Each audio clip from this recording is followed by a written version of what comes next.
Hello,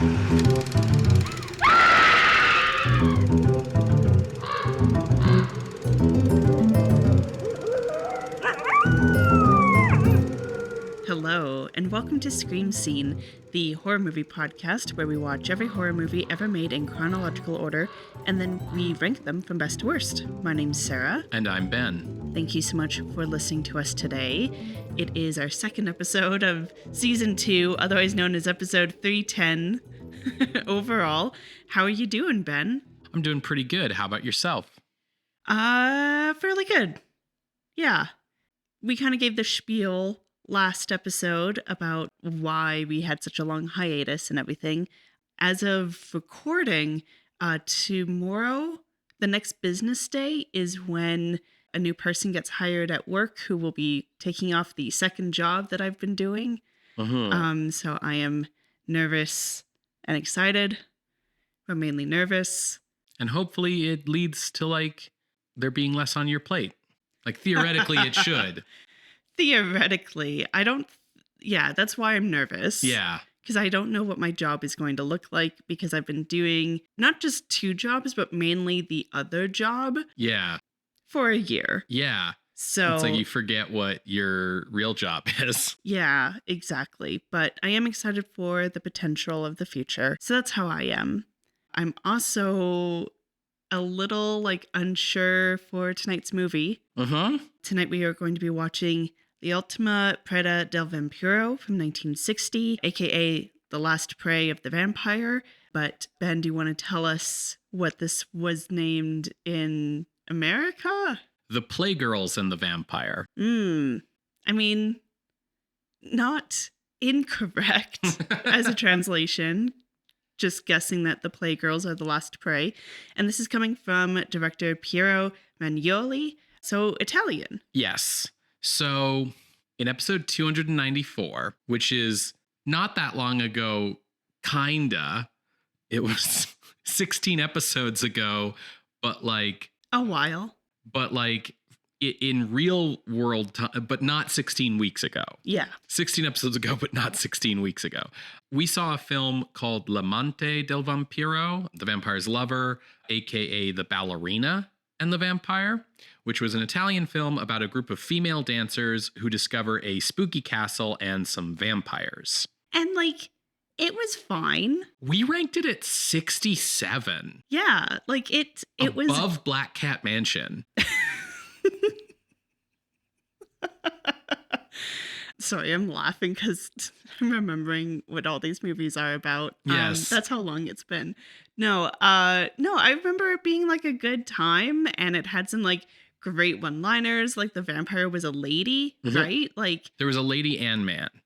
Yeah, but the man was her minion-y kind of guy. Her Renfield. So this movie, The Last Prey of the Vampire, seems to be a pretty bald-faced ripoff of that one. It is about a group of female dancers who discover a spooky castle and some vampires. But this is a sexploitation horror movie that was marketed as an adult film in the US. I mean, okay. we'll see about that. We'll see what counts as an adult film in the US in 1960. Belly buttons. Yeah. Ankles. But yes, instead of a group of ballerinas, the group of dancers is a group of exotic dancers, which may or may not be code for strippers, or they might just be burlesque dancers or belly dancers or something. We'll find out when we watch the movie. Well, I remember the ballerinas in the other movie weren't necessarily ballerinas. Oh, I mean, they cast a bunch of pinup models to play the ballerinas. They were way curvier than ballerinas typically are. And we did see them dancing, and it was not ballet. Yeah. But in any case, this movie's apparently about playgirls as opposed to ballerinas, if we're going by the US marketing. So yes, this film was written and directed by Piero Regnoli, a 39-year-old filmmaker who had been working in the industry since 1953. And over the course of a 38-year career, he wrote 110 screenplays and directed 11 films. He'd actually written the screenplay for I Vampiri, Italy's first sound horror movie back in 1957, which listeners will remember the cinematography in that movie was done by Mario Bava. And Regnoli's writing often contained themes of eroticism, yet apparently he was also employed as the film critic for the Vatican's official newspaper. Hell yeah. So a lot of facets to this guy. He passed away in 2001 at the age of 80. Wow.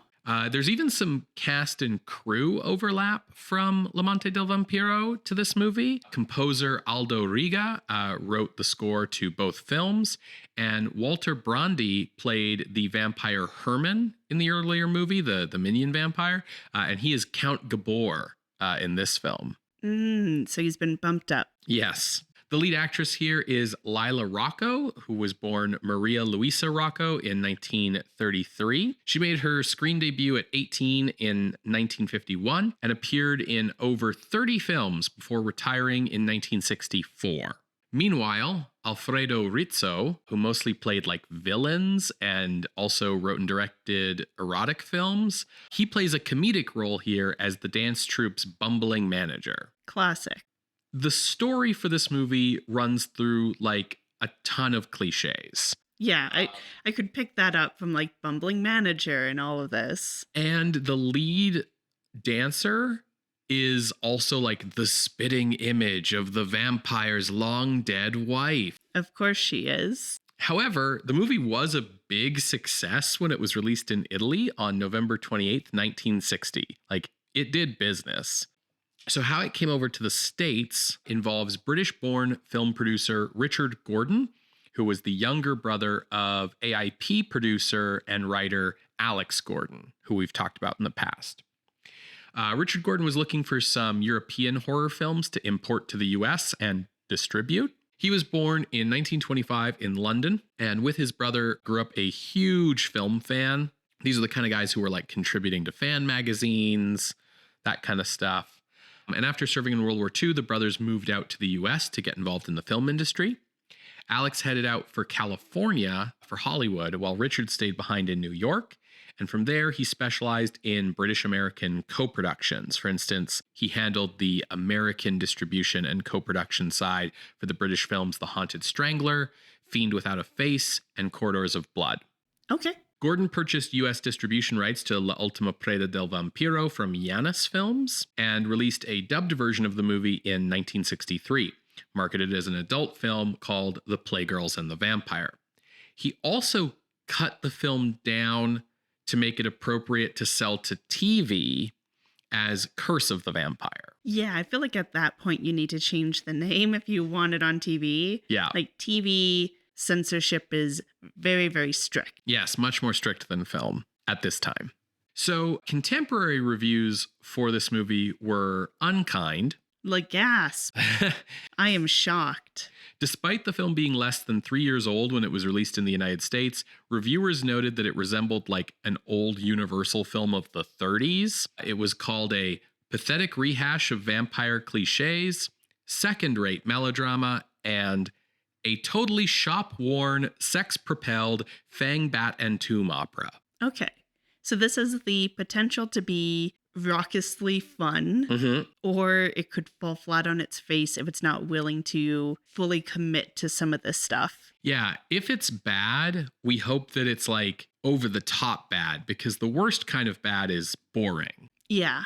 So I do have one thing that makes me hopeful about this movie. Okay. So Image Entertainment put it out on DVD back in 1999. But to my surprise, boutique Blu-ray label Vinegar Syndrome, which does like restorations of kind of like obscure cult films, they put out a limited edition, fully restored Blu-ray in February of 2024 with both English and Italian versions and a nice selection of bonus features. So what you're saying is it's good we waited this long to cover this movie. Yeah, absolutely. If you want to watch along, that's the version to go find, this limited edition Vinegar Syndrome Blu-ray. The fact that it exists makes me think there must be something worth seeing in this movie. Presumably the Playgirls. Yeah, I was about to say. Well, folks, hopefully you can find a copy and watch along. You're going to hear a brief musical interlude, and when we come back, we will discuss L'ultima preda del vampiro, aka The Playgirls and the Vampire, from director Piero Regnoli. See you on the other side, everybody.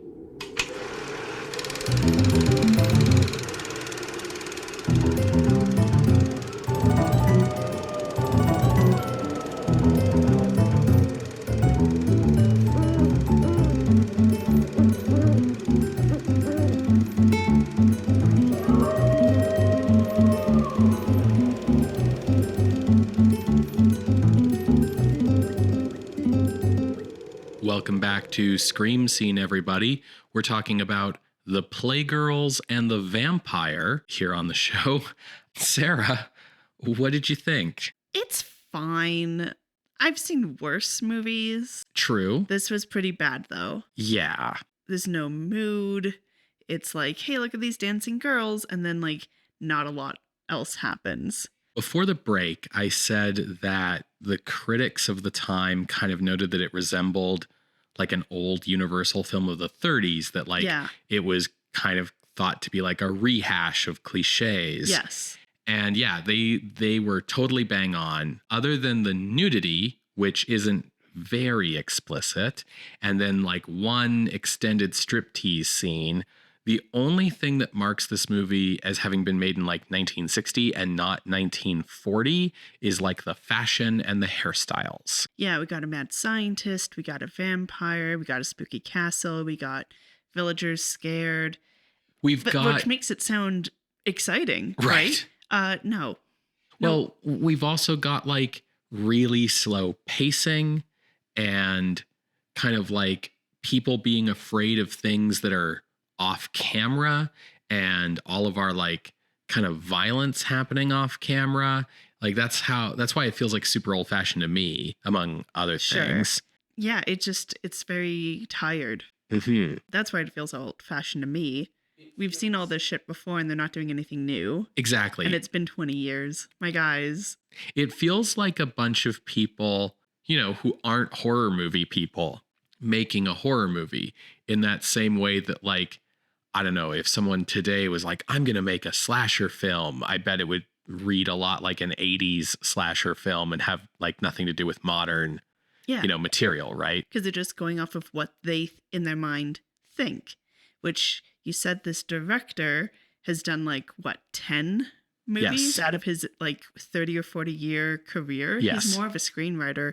But even the screenwriting here is very tired. There's nothing new here. And if you wanted to see someone go to these old tropes and have fun with them, look at Ed Wood. And I mean, it's not just that the storyline is predictable. Yeah. So there is one notable twist.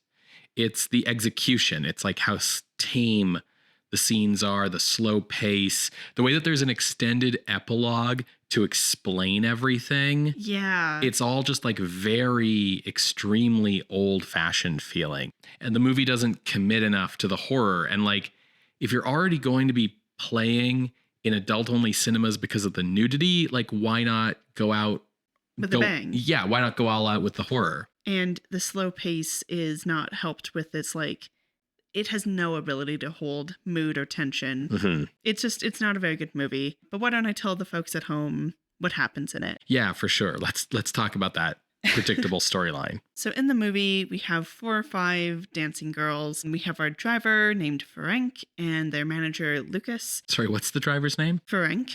Oh, you're right. It is Ferenc. For a second, I thought you were just saying Frank Weird, and I was trying to get you to like say it again so it would be clear, but you're totally right. It is Ferenc. The 2 girls, though, that we need to kind of call out here are Katya and Vera. They're driving along the countryside. They can't head back because they didn't pay the hotel bill. And a storm hits and washes out the bridge ahead of them. So they are forced to take shelter at Castle Kernassi. There they meet a caretaker, a housekeeper, and Count Gabor Kernassi. These names. So Kernassi, Count Gabor is like, yeah, okay, you can stay, but you can't leave your rooms at night. He also seems very taken with Vera as soon as she shows her face. Vera, for her part, seems to recognize parts of the castle. Now, Katya is like, staying in my room. I don't want to do that. I want to go explore. She borrows Vera's coat and then goes for a night wander and then is found dead the next morning. She borrows Vera's coat because these girls do dress exclusively in transparent nighties with nothing else on underneath at night. Yeah, it's nighttime. Yeah. That's what you wear at night in a cold, drafty castle. Right. Obviously. Yes. So yeah, she's found dead the next morning.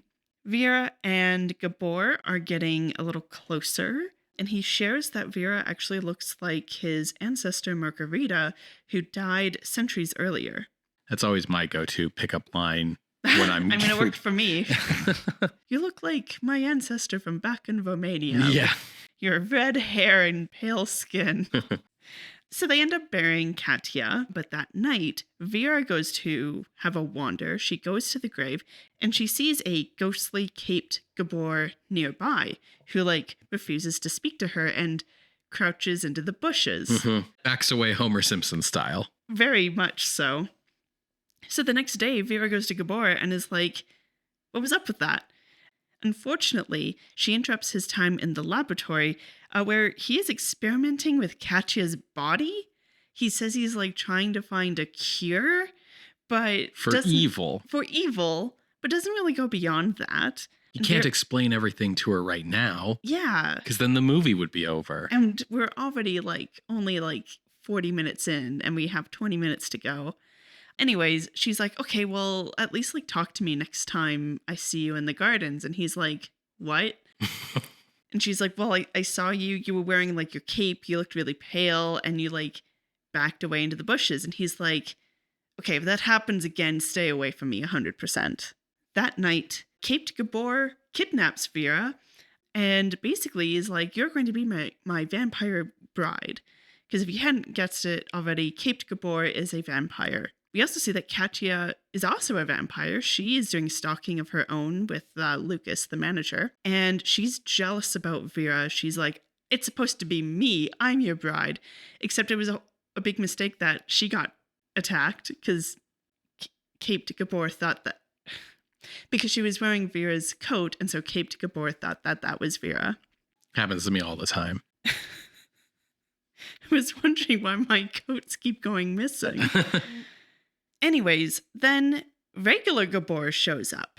Plot twist. So regular Gabor is great-grandnephew to caped vampire Gabor. They look exactly the same.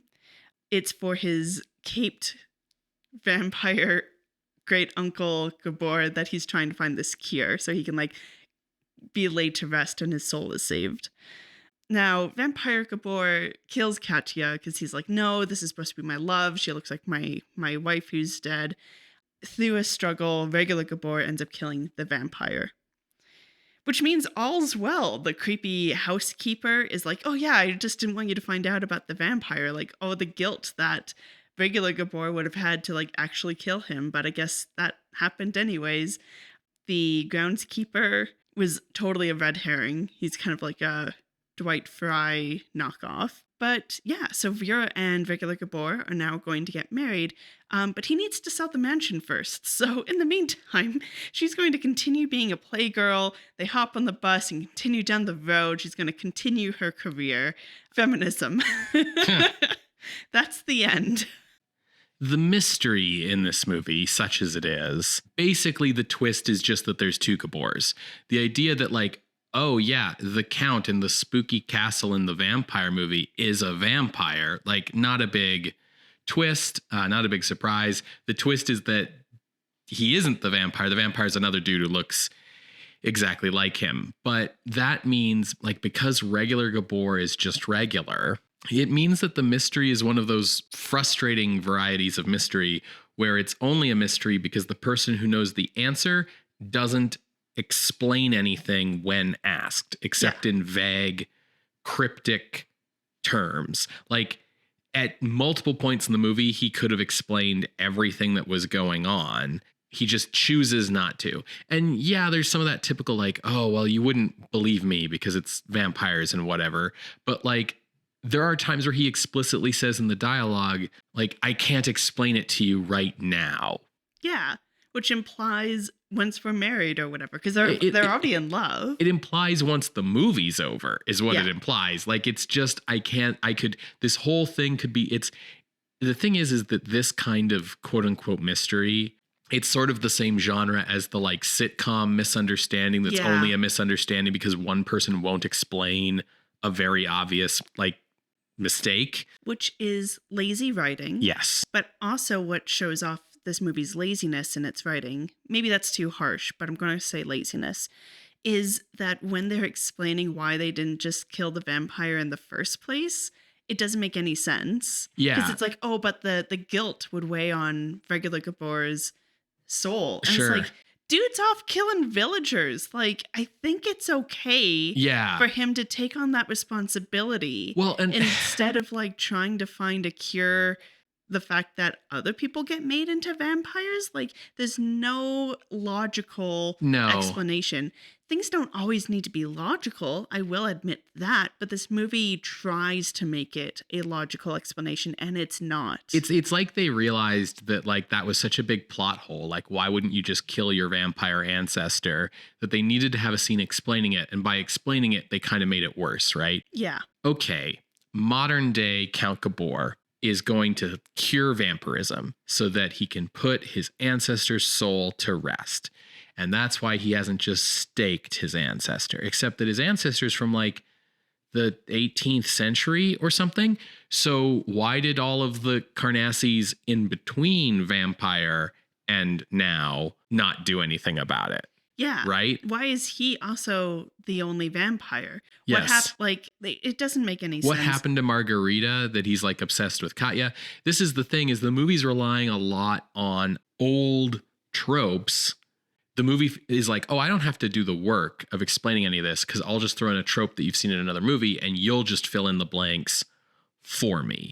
Except there's nothing new for me to look at. Right. Like, I'm happy to do the work and fill in the blanks, but what you're delivering to me is like reheated leftovers. Absolutely. Absolutely. I mean, the whole like, oh, you look like my dead wife from ages ago and that's why I'm obsessed with you, which like started as a thing in the Mummy movies and at some point in time sort of migrated just became a thing. Yeah. over into vampire movies. So it's absolutely old-fashioned, but it's also just not done well in its own right, as we're kind of saying with the script, but even in the filmmaking of itself, like nothing is done particularly well to hold tension. The confrontation between Vera and Vampire Gabor in like by the grave is not done well.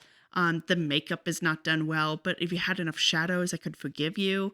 I feel like the only time that there were really shadows done well is when Katya is exploring the castle. Sure. But a big part of that is just the fact that they're filming in an actual castle. Right. So the thing is that like jeopardy only occurs in this movie because characters act stupidly or ignore warnings.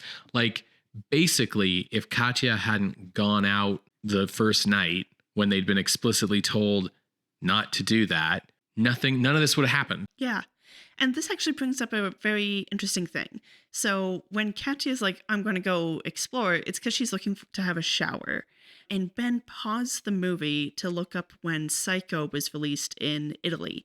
And there would have been enough time, potentially the filmmaker could be inspired by Psycho and have a similar scene.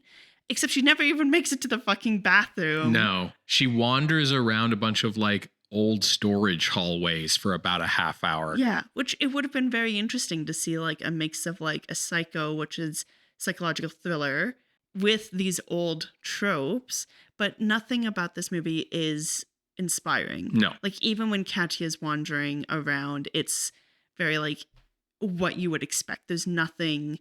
It's like a lot of like cobwebs and shadows and spooky bumps in the night and being scared because there's a cobweb. Yes, exactly. Also, only one death. Yeah, there's like 6 of these girls. Yeah, I thought for sure Frank was going to get got. Lucas maybe. Yeah. But like, yeah, only one death. And there's also only one dancing scene. Yes. So it's kind of like, who is this movie for? Because you're trying to shotgun, but you're also like, you filled it with like Nerf gun shotgun. Like this is not particularly effective. Like you think that Lucas is gonna die. Like there's a scene, like there's a bunch of fake outs. Yeah. I also feel like it doesn't understand tone. No. Because we go from romance to horror to boredom to comedy, which can be done, but this movie doesn't understand how. This is a movie that benefits from you not really paying attention to it. Like this is a movie that feels like it's supposed to be playing in the background of like you making out with your significant other on a date or something. You know what I mean? You pause to watch the dancing. Okay, let's get back to necking. Yeah, yeah. Yeah, it's definitely a ripoff of L'Amante del Vampiro, like we thought, but it's not good. It's not a good one. Like the premise is kind of like the ripoff. Otherwise, nothing else is similar. The music is working overtime to make things exciting. There are some occasionally good shots and some cool locations, but like Sarah said, I think that's mostly just down to like filming in a real castle for part of it. The girls are pretty, but for the most part, the lighting and the sets and the costuming are all just very boring and plain. The makeup and special effects are really uninspired. It's also a little too like, they show their cards too quick with the fact that we're here to see tits and like here to see legs. Like, dazzle me a little bit first. Don't just fucking, I was going to say blow your load. That's not what I mean. But like, yeah, they show their cards way too quick. I want to be drawn in. Sure. This isn't a bad movie per se. It's just not a very interesting one, and the addition of like slight incidental nudity is not enough to spice up this old stuff. Like this needed to be way more of a horror movie or way more of a sexploitation movie, and it's kind of like not enough of either. Yeah, I agree. Is there anything else you want to say about this movie? No, not really. All right, let's move on to ranking. Okay. So in trying to nail down a range for this one, I was like, okay, yeah, not bad, just kind of boring. So I looked for like what the midpoint on our list is. And our list is 288 movies long now, which means that the midpoint is Valley of the Zombies from 1946, a movie that has neither valleys nor zombies in it. But it's still like really entertaining. Yeah. And what I started to do was like apply would I rather watch this or this kind of test? And like below Valley of the Zombies, there's stuff like Orlax Hand and White Zombie and other stuff that's like, yeah, I would way rather watch that. Dr. X, hell yeah. Murders in the Rue Morgue, for sure. So I didn't really start to find the right zone until number 223. Interesting. Which is Circus of Horrors, which was not very good, but could be better than this. Above Circus of Horrors is Invisible Ray, which I think is definitely better than this because Invisible Ray has Karloff and Lugosi in it. Yeah. And then looking down from Circus of Horrors, there's like a bunch of real mid-tier ass movies like Giant from the Unknown and Monster from the Ocean Floor. There's Plan 9 from Outer Space in here. The Hammer Mummy, which was a big disappointment to us. And I was looking for like, okay, like when do I hit I would rather watch Playgirls and the Vampire than one of these other movies? And where I hit that was 246 with Return of the Ape Man. Okay. With Lugosi. Right above that is Jungle Captive, which is one of the Paula Dupree movies. And none of those movies are particularly good, but I would rather watch them than Playgirls and the Vampire, maybe, depending on my mood. Maybe. So that's my range. It's 223 to 246. Okay, well, my range is within your range. Oh, that makes things super easy. Yeah, and I think this will help narrow. So I approached this with, this was really boring. What other movie felt really boring? Hammer's The Mummy, which is currently listed at number 232, which is right above the Neanderthal Man, which we always go to. It's terribly made. It looks terrible, but it has some real stakes that are really like boundary pushing. Mm-hmm. So I felt like Playgirls and the Vampire, I mean, I guess it's boundary pushing in terms of the clear negligees, but like not in a horror sense. Yeah. So I started looking below that. Right below Neanderthal Man is Voodoo Island. Do you remember Voodoo Island? I don't remember anything about Voodoo Island. Carnivorous plants on an island. Boris Karloff like leads this like voodoo cult. Was it like, were the islanders all like weirdly white? Like I mean, that's a lot of like... The chief islander was like German. Yeah. And I was like, you know what? Carnivorous plants, like I could take it or leave it in terms of being better or worse than this movie. But I feel like we're on a similar tier of like wanting something and it not really delivering. Because I remember being really stoked with the idea of carnivorous plants. Looking below that, I saw Werewolf of London at 237, which is boring. Also has plants. A plants-based werewolf. Yes. Which also doesn't make any fucking sense. It has, like, where are you pulling this? This is no relation to werewolf mythology. No, they're just making shit up. What are you doing? Which at least is a bit more inventive than what they're doing in this movie. But I just felt like Playgirls and the Vampire could potentially be above this, maybe below, but this felt like the right range. So that's 234 to 237. In between that is The Mummy's Ghost at 235, which is the one where Larry Talbot is the mummy. Yeah. Stalking through like a Massachusetts town. Lon Chaney, that's his name. Yep. Wow, I can't believe I forgot his name. But yeah, he's like a mummy walking through the town. And so we kind of gave it props for being like a stalker kind of movie. Yeah, that's actually way higher on the list, because Mummy's Hand is the first one in the series where they go to Egypt. Yeah. And then he goes to the Massachusetts town and is like a slasher movie. We actually have that rated way higher. And then Mummy's Ghost is, I'm pretty sure, the third one where it's like the Lon Chaney's hit his alcoholism. Yeah. Yes, and I remember this. It's like in The Princess, isn't it, and stuff? Yeah. Here's my problem with this section of the list and Playgirls and the Vampire. So at number 240, we have The Golem, the Paul Wegener movie. And it's way down low on the list because it's actually not a fucking horror movie. Not even like in the context of being like an early horror movie. Like, it's just not a horror movie, guys. Yeah. But it is probably like a better movie. Better made. Than Playgirls and the Vampire. And I struggle with that. And I struggle with like Yiban Geshen, Song at Midnight, which is really interesting, but not very good. And I struggle with like Bride of the Gorilla, which is also terrible. But it has my boy, Perry Mason. Yeah, it has Raymond Burr with his shirt off. My boy. So this is why I struggle here with like this area of the list where we have movies where it's like, this is technically a better movie, but like, I don't know. I see where you're coming from. It feels weird to put this above The Golem.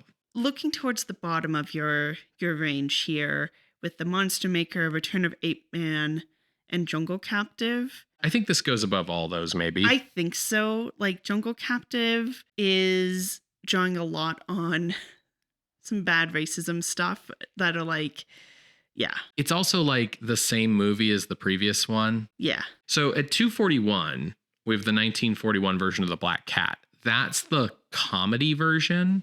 Which, like, is tiresome because a lot of it is slapstick. Yeah. But it at least does a better job of balancing comedy with what they're calling horror. It's very much a Scooby-Doo kind of horror. It's the one where she's wearing the silk dress and goes up in flames at the end. Yeah. Yeah. So I think, like, definitely below that. But then, above Jungle Captive, I think. Okay. So 245 is where you're thinking? Yeah. All right.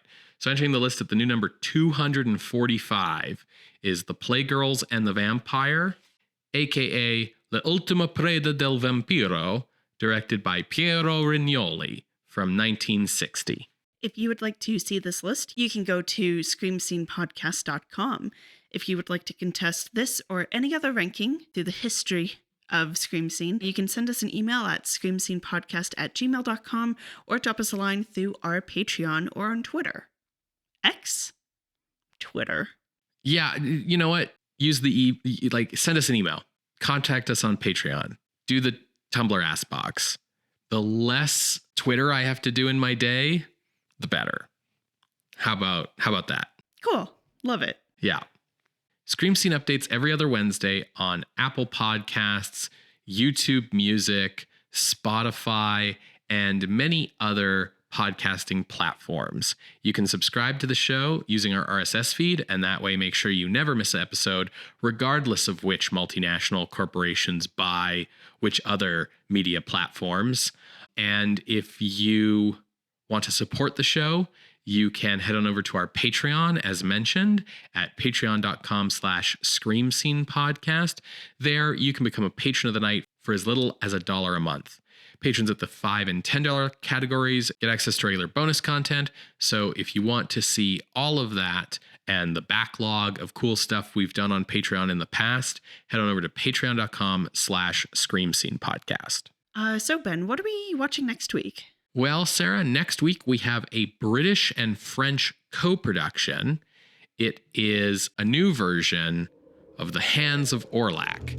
Interesting. Because we did German and American. Yes. But the novel itself is French. Correct. So this has the potential to be good. Not to put down the others. Orlac is played by American actor Mel Ferrer, and I think the villain is being played by Christopher Lee. Oh, dang. Yeah, so I guess we'll see. All right. Well, we will see you then, creatures of the night. Bye. Bye.